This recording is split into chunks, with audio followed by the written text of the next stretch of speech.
Hey everyone, welcome back to I Know a Guy. I'm Anthony, and this is the podcast where connections thrive. Each episode, we spotlight inspiring entrepreneurs, professionals, and individuals doing amazing things. Together, we'll grow your circle, spark collaborations, and discover new opportunities. Today, we're meeting Chris Eaton.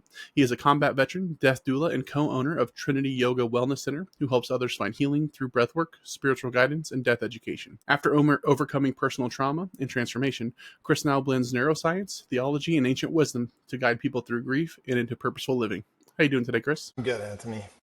How are you? I'm doing fantastic. We're all moved in now, so I'm excited to be out of the townhouse and into our own place. So super excited. I kind of killed myself a little bit moving everything in. It was a real hot time to do it. It was heat index in the hundreds, and man, I wiped myself out. But here we are on the other side of it. I can unpack at my leisure in the nice AC. So anyway, Yeah.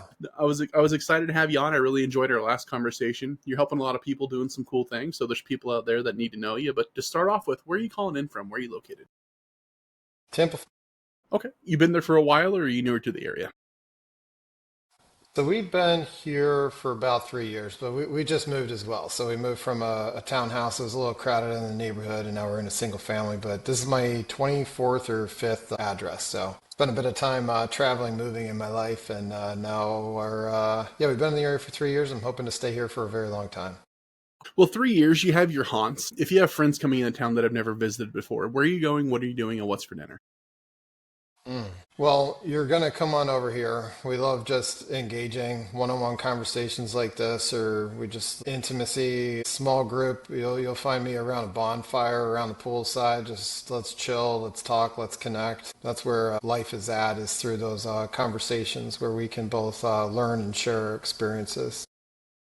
Yeah, I'm right there with you. I got the fire pit back there now. I got the smoker and the grill and everything set up. So it's just backyard living. I'm excited for it. But as far as dinner, are you more of like, let's go out and get something to eat? Or are you kind of a home cook? Or how do you treat your guests? Home cook, man. April is a great chef. I'm sure a lot of dudes say that, but I'm telling you, guests are like, hey, when can we come back? When are you going to cook that duck again? And I'm like, oh, all right. So yeah, she cooks really good. We like a lot of grilling. We've gone over the last 3 years, mostly anything from ground or from plant to plate. So the cleaner it is, the less shelf time, less pesticides, all that stuff. But then again, every now and then I got to indulge in my good Breyers ice cream, you know? Yeah, well, Yeah. that's the exception, right? You can't, be super rigid all the time. So No, awesome. So yeah, you do a lot, but just in general, what can you tell us about what you're doing? man.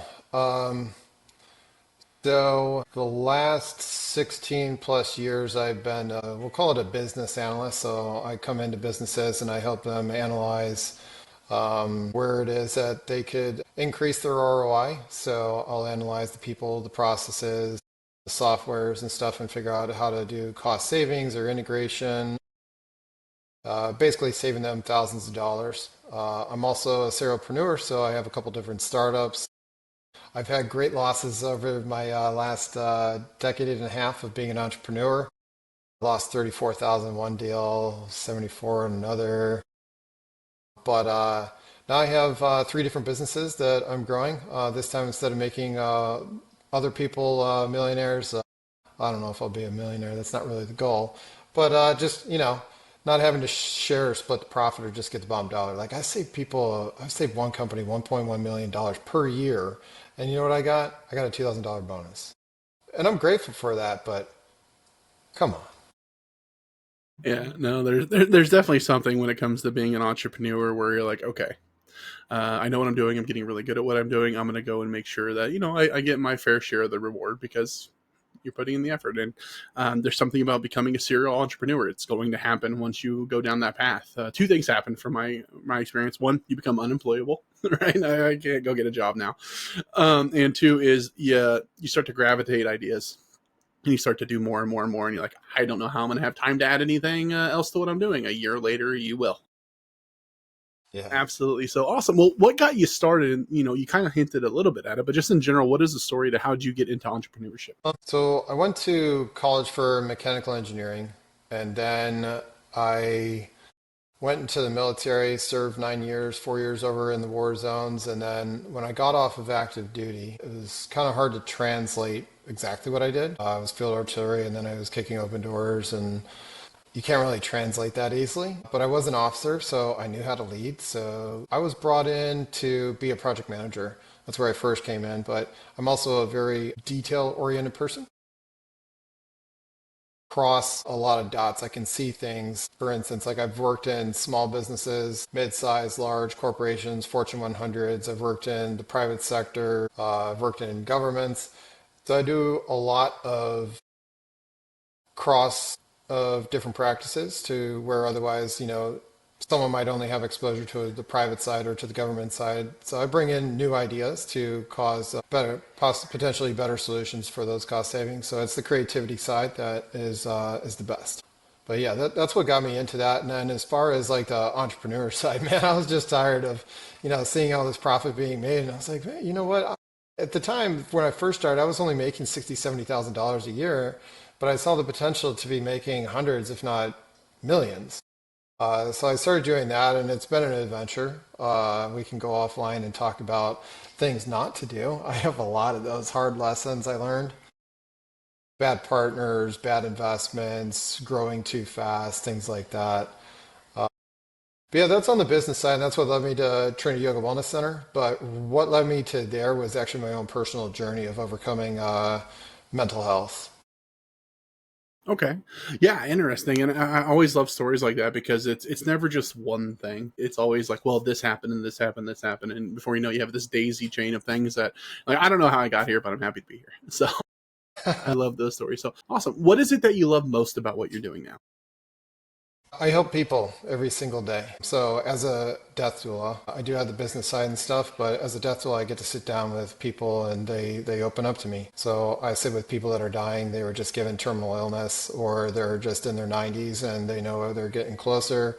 They're at a hospital or assisted care facility, but whatever it is, they're experiencing a lot of thoughts that are flowing through the head, emotions that they're feeling through the body. It's a lot to handle, as well as for the families. Letting go. You're sitting there watching your loved one. I've got one of my clients has a 3-year-old daughter that has brain tumor, and she's got less than 6 months to live. How do you handle that as a dad? So I sit with them and I help them navigate through all of that. But naturally, I also help out people that are stuck in other areas of life, whether it's addictions. I deal with the suicidal, the homicidal, people that are just trying to make a massive change in their life. They're tired of where they're stuck at. So, and then yeah, so I absolutely love it. I help people see a different perspective in that. But that came from a lot of hard lessons in my life of trauma and abuse, and I've had my own addictions and a suicide attempt 2018. Yeah. Okay. And this next question, it's kind of broad because you do so much, but in general, let's say just on the business part of it, what does your average client look like? What are the things that somebody might be going through that if they're dealing with X, Y, or Z, you're the person they should be? It's an interesting question. It's a broad spectrum. I mean, I could just phrase it and say if you're going through a hard time, if you're sitting there and you're contemplating suicide or you feel like and you're joking, you're like, I would rather die. I'm the guy you want to call. I don't charge $600 an hour. I'm not a licensed psychotherapist or psychiatrist, but I'm the person that will listen to you, and I don't have to report whatever it is that arises in your thought patterns. So if you just need to get something off of your chest or you want to throw your stuff out onto the whiteboard and we want to walk through it, I'll walk through it, whatever it is. Been told I'm non-judgmental and I'm a very good listener. So that's where most of I don't advertise. Everyone is direct referrals for the most part of people that are coming to me for me to help them get them different perspective for wherever it is that they are perceivably stuck.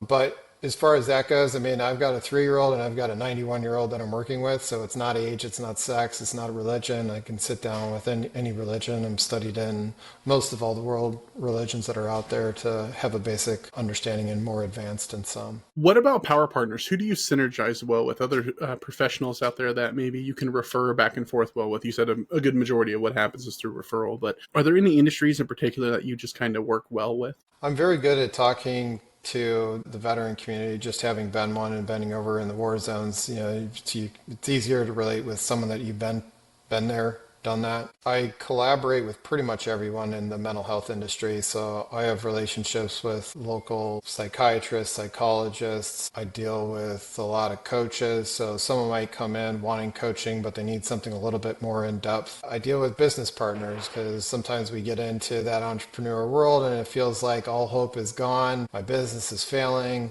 or it's just been plateaued for a year, year and a half. You're not reaching the goals and the dream you want. So we do also have those conversations with folks.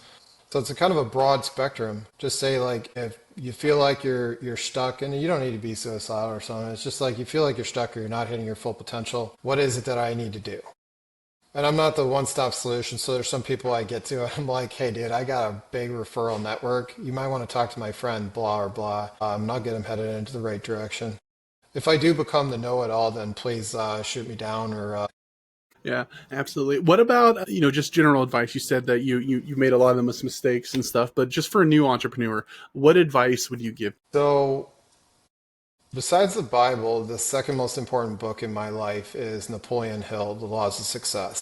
The Laws of Success is Napoleon Hill traveled around in the early 1900s all around the world talking to world leaders of all the different countries, Fortune 100s, the most successful people at the time, and he was asking the question is, what is success? He found 16 things that all these people practiced on a daily or weekly basis that set them up for that success. And so things like having the right community. If you don't want to be an alcoholic, why are you hanging around alcoholics? If you want to have resilience, then when you wake up in the morning, you need to remind yourself of who you are. And so you remind yourself as you wake up on who it is that you are trying to become.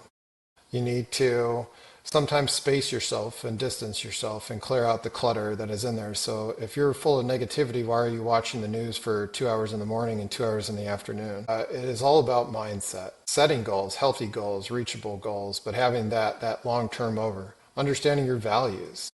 So he talks about that. The abridged version he ended up rewriting, and that's the Think and Grow Rich. Most people are familiar with that, especially in the entrepreneur world of what does it take to be successful in owning a business. And so those 16 laws are the foundation for going to get your MBA. It is written throughout the curriculum, and many times they'll have you read either Think and Grow Rich or the Laws of Success as a study as you're getting your master's in business. Yeah, absolutely. Fantastic advice. How can breathwork support emotional healing and stress relief? So as life gets overstimulated, and it could be in a given moment. So all of a sudden you find yourself and your head is spinning because you just lost $1 million client and that's going to devastate your business. At the same time, maybe your wife is cheating on you or your kid just got arrested. You know, the crazy things that happen in life. Or maybe it's just an accumulation, something that builds up. So you feel the tightness in the chest and the clump in the throat and you're uncertain. It's hard to grab your thoughts and sort through them. What do you do in those moments and how do you pull back to start focusing and sorting out in a logical manner? Breathwork is used in the special forces. They use the box breathing. Prior to them going on a mission, they have all this anxiety. Speakers like Tony Robbins and singers like Taylor Swift talk about they still get extreme nerves before they go out on stage. But instead of popping a pill or doing some alcohol or whatever it is to head out to the stage, how do you do that? They're using breathwork. They bring in the calmness. Well, it turns out in ancient times they were teaching people how to use breathwork to create that stillness, to overcome those intense emotions that can come through the body. And so by breathing in a certain pattern, and we'll just call it a longer exhale than inhale, you are able to start creating a calming state, and that reverses it starts the parasympathetic to where instead of going into the fight, flight, freeze, it'll start to slow it down, pause it, and then reverse it to where I no longer feel like I am in a feared state and my mind is going to spin. So longer exhale, and that's where the box breathing. So 4 seconds in, hold for 4, out for 4, hold for 4, and just repeat that for like 2 minutes, and it creates a calming state within you. So if you're ever angry or you get in an argument with your boss, spouse, kid, or my favorite one is when you're driving and that jackass cuts you off, how do you stop yourself from being reactive and choose a response, whatever that response may be? So breathwork is used throughout, but it's not a common language, and that's what I want to do is teach people that common language so it re-empowers them. They're reminded that they can control that when you feel like chaos has taken over.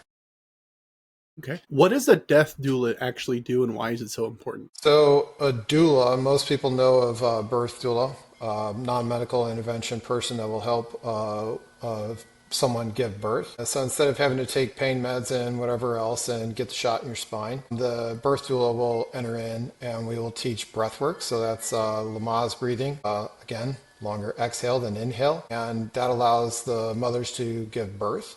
So we're trying to get people to relax. Death is a very scary topic. So if you're given 1 month to live, what do you do? Well, many of us are going to go into panic and we're going to try accomplishing everything on the bucket list, or we're going to sit there and we're going to cry and be like, I wish I had more time. So if your world is spinning, what do you do? So as a death doula, we enter in and we're going to sit there and listen very intently to what it is that is bothering you that's on top. We're going to teach you the different tools, including breathwork and stillness, and teaching you other therapies to be able to create that stillness, and or at least chip away at the intensity of being told, yeah, hey, you got stage 4 cancer, you're terminal, you're going to die. The next step is getting into just helping people prepare. So there's a lot of logistics that come in there.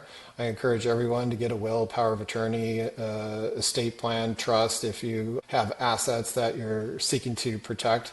A lot of families end up getting devastating. We're also answering the hard questions of what's going to happen to my kid when I die, what's going to happen to my parent when they die, what's going to happen to all the money, my house, and all of that. So let's go ahead and have that conversation. And everyone should. You never know when your life is going to end. So we're also out there in the world educating people and encouraging them to think about, not in some nihilistic, weird way. It's just having a little bit of a plan and having that discussion with your spouse, your kids, or your friends of what do you want to do? Thoughts of, how do I want to be buried? Do I want to be cremated? Do I want to be natural cemetery? Do I want to donate my body? So when you do get that notice of, hey, you got 30 days to live, I don't have to worry about all that legal stuff. I already have a basic idea of everything logistically, it's already taken care of. So it creates this calmness. And people that have already sought through that and they have all the answers, or we'll call them not answers, but they have a very good grip on how they would like to die. It no longer becomes as big of a beast. It's not as scary. And so we begin to chip away at that monster of fear by helping people logistically. Then we help them with the felt emotions in the body. And then lastly, some of us start getting into psychopomp or working on how do you deal with the thoughts, the persistent thoughts, and getting all that to come down to a stillness, all without having to use a medication. And then lastly, but most importantly, is we teach people about their soul. Who are you? Are you just a body? Or is there a spirit in there that is directing you in life? So that's the death doula. And like I joked a little bit earlier, you're not paying me $200, $300, $400 an hour to sit with a psychotherapist to help you rationalize through the insanities of the mind and go through those moments. Okay. How can confronting mortality lead to deeper purpose in life? If you're overly optimistic and you think the world is only going to deliver you good, then when the bad things do happen, you're less prepared for it. Versus if you have a balance in between of understanding both life and death, then you're going to expect a little bit of everything. And it's okay. No matter what it is that you go through is okay. But if you spend your time avoiding death, or if you spend your time avoiding life, and all you think about is death, it creates this imbalance. And, well, I didn't deserve this, or why is this happening to me?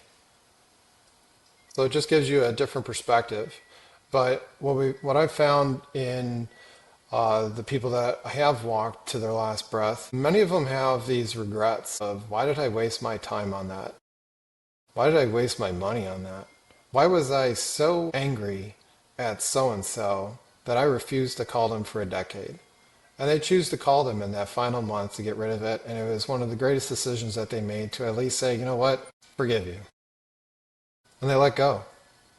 There's some things we hold on to, shouldn't hold on to.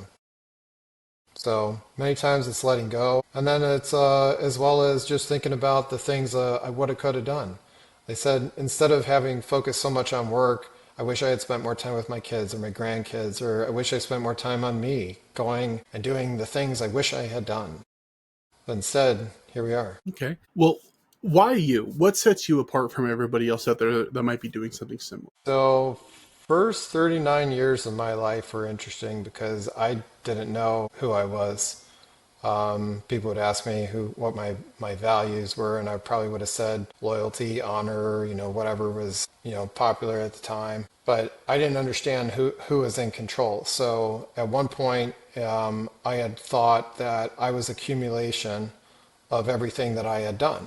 So people asked me, who are you? And I would have listed off my businesses. I would have read down my resume. I would have talked about the awesome things I've done. I've been to 46 countries. I have 2,400 scuba dives under me. I love people, experiences, and all of it. And that's what I would have told you. But instead, I now know who I am. I have a much greater control in my life.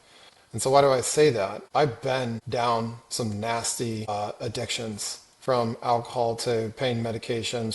I have 3 fractures in my spine. I was taking sleeping pills to try and go to sleep. I was given anxiety pills and depression pills and other pain pills for inflammation throughout the body, just trying to get some damn sleep, some peace in my life. And that's what I was given. I was given pills. And then alcohol was an easy way out. It made me feel good. Well, what happens when there's not enough alcohol, or when your body all of a sudden can't take that much? I was downing half a 750 of whiskey to shut myself up. And so 2018, it just became too much. And I said, if this is what the world has to offer, and I got to live like this for another 50 years, I'm out.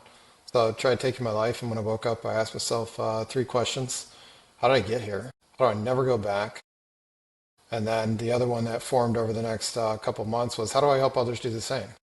So I spent 5 years going through everything Western medicine had to offer through the Veterans Affairs, and then I paid a significant amount of money, over 30 grand out of my pocket, to get the education and find a way out of being trapped in addictions, being trapped in the feeling of loss and hopelessness. And I was so successful. Why did I try taking my life? Most people were shocked. I've been there. I know where it's at. And I know how to map you and how to take you out. Every situation is different, but the principles are the same for everyone. Not easy, but I've been there. I studied so many different religions. I've studied the ancient philosophies, neuroscience. So whether it's your nutrition, whether it's motivation, whether it's working on your appreciation for gratitude for what you do have going, one way or another, I will help give you a new perspective. And that's what makes the difference, because I've been there, done that, and there's many things I wouldn't do, not just in life and emotions, mental health, but in business too. So it's been an interesting journey so far, just being 41 years old, and we'll see what the second half of the journey looks like. Yeah, absolutely. And I know all these topics are super deep and we could spend just all the time on any one of them. But in general, is there anything I missed or failed to ask that you wanted to ask? Be easy on yourself. Sometimes we get these thoughts in our head that are telling us like, oh, it's too late, I can't do that, I'm too old, or I don't want to bring that topic up back in the past. But you can always correct a situation. You can always move on. You don't need to keep running. You don't need to keep doing whatever it is that you're doing. I encourage people to pause, find some stillness in your life. Just find the quiet. If you're running away from the stillness, it's because you have thoughts in your head that you don't want to feel. You don't want to go through it. So I say face your fear and push through. Okay. For those with more questions, what's the best way they get a hold of you? Where can they find you? You can find me on Facebook or LinkedIn. Trinity-yoga.com is the wellness facility, so you could reach out through there as well. Yeah, those would be the best. And then you have my link tree that has the bulk of the other pieces of information. Perfect. Yeah, I'm going to put all that in the show notes so it's super easy to find. If anybody would like to get a hold of Chris, do. He's the exact same in a one-to-one as he is here, so don't be shy. You're going to walk away knowing more than you did going in. So absolutely have that conversation. If you are going through some stuff in for whatever reason you don't get a hold of Chris, get a hold of somebody. It's going to do you good. So feel free to reach out. If anybody'd like to get a hold of me, you can find me at ikag.me. You can find more episodes, subscribe to our newsletter, and connect with our growing community of awesome people like Chris. If you were somebody you know would like to be interviewed, you can also apply on the website. But Chris, thank you so much for coming on. I really appreciate your time. Let's all take it to heart. Let's have an awesome day and grow our circles. All right. All right. Thanks, Anthony. Be well.